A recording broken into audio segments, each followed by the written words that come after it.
Solar energy is everywhere, and I don't just mean literally. It's what powers 25 million homes globally, powers our satellites. You can even find it in your watches, calculators, and giveaways on YouTube.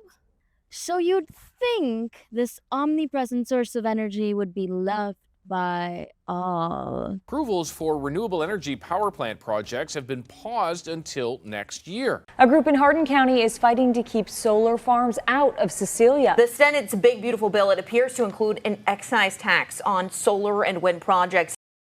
Here's the long and short of it. Solar energy today is evidently, one, cleaner than all your fossil fuels. Number two, cheaper than ever before. And number three, looks exactly like what I would imagine alien warships would pull up in to kidnap poor Chicken Little. And yet, recent flurry of headlines makes it look like governments and policymakers are trying to reduce the growth of this industry. It's safe to say things are heating up in the solar industry. But what's really happening? Is solar energy on several policy hit lists? Or is it just not the end-all be-all solution we thought it was? Well, I'm tired of all the gatekept gossip. Today on Quagged, we get to the bottom of it all. Every little crevice of this situation, we'll try to understand and fix. Rude. To start my tedious research, I had to first find out if solar energy was really as useful as people say it is.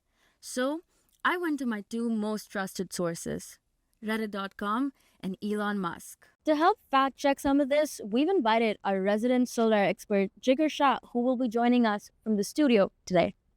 And by the studio, I mean his home, because we don't have that kind of budget. Jigar, help us break down this unverified quote from Elon Musk.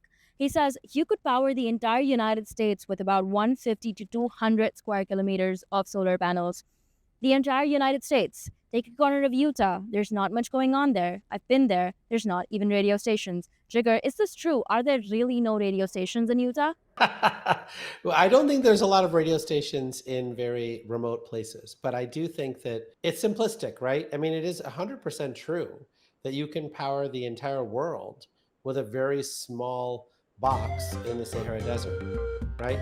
The problem is that you don't live in the Sahara Desert, so then you have to have long wires that go from the Sahara Desert to your house. But I think it is true that a very small part of the earth receives so much sunlight that you could power the entire country with it. So here's the drama.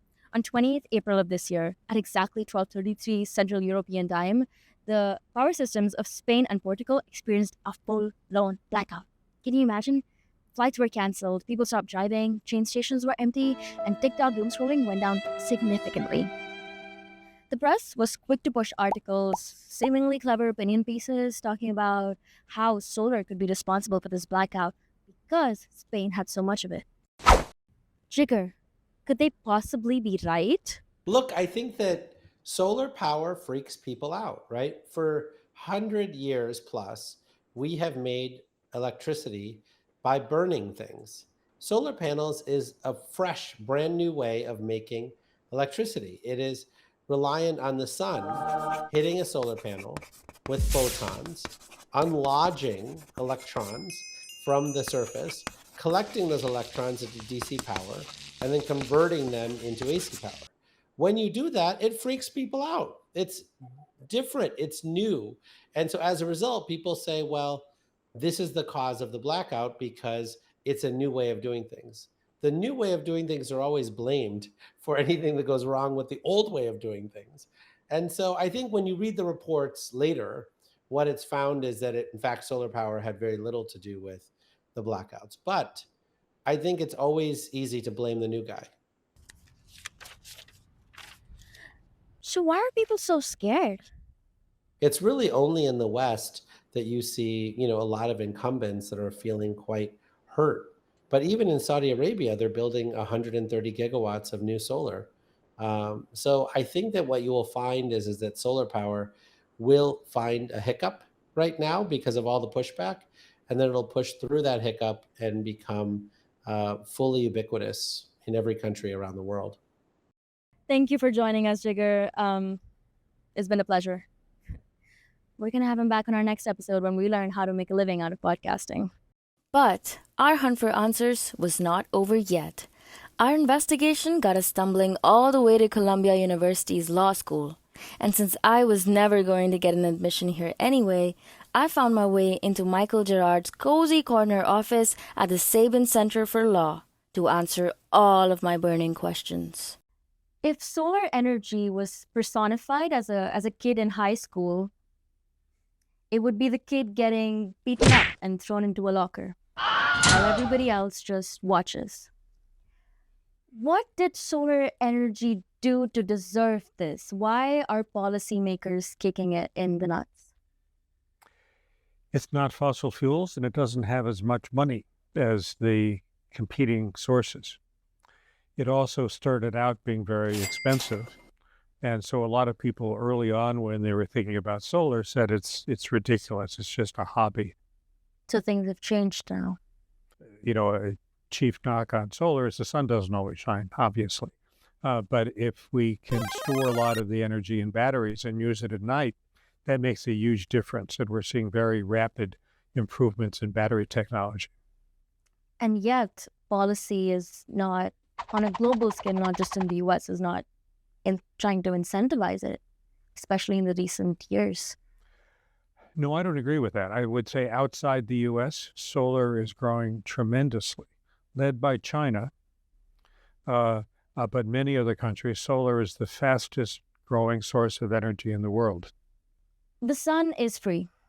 The solar energy, relatively, pretty cool technology. So why do we still need the government to pour in millions every single year if it's such a fantastic technology? The other technologies have been heavily subsidized for years. It's for a long time been heavy subsidies for coal and oil and natural gas. Solar is keeping up, but as a policy matter, we need a very rapid ramp up in solar. And the only way we're going to get the ramp up as quickly as we can, as we need to, is by having subsidies. There were some CEOs of solar energy firms who almost supported repealing of these subsidies, saying solar can't stand on its own now. Would you agree with that? No, I don't agree with that. I mean, solar can stand on its own, but it can't run on its own.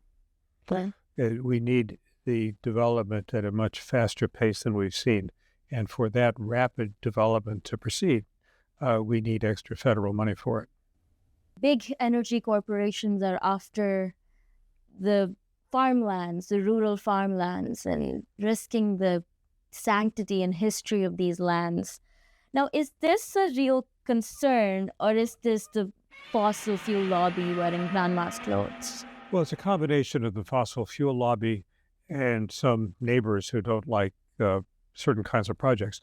No farmland is being taken from farmers for solar. All of the farmland that is being used for solar is being willingly, happily sold or leased by the farmers who see it as an extra crop. But there is a lot of organized effort around the country to put out false information about solar and wind. How are we? We're in trouble, but there's still time to avoid the worst effects of climate change. Well, there you have it, folks. It seems like the mystery is not such a mystery after all. For the sake of a balanced argument, I did try reaching out to groups that were vocally anti-solar, but I never heard back from those organizations.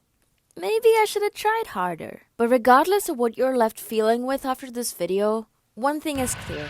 Solar energy is not going anywhere. As long as we need to keep the lights on without suffocating the planet for it, the sun will continue to help us power on. Until next time.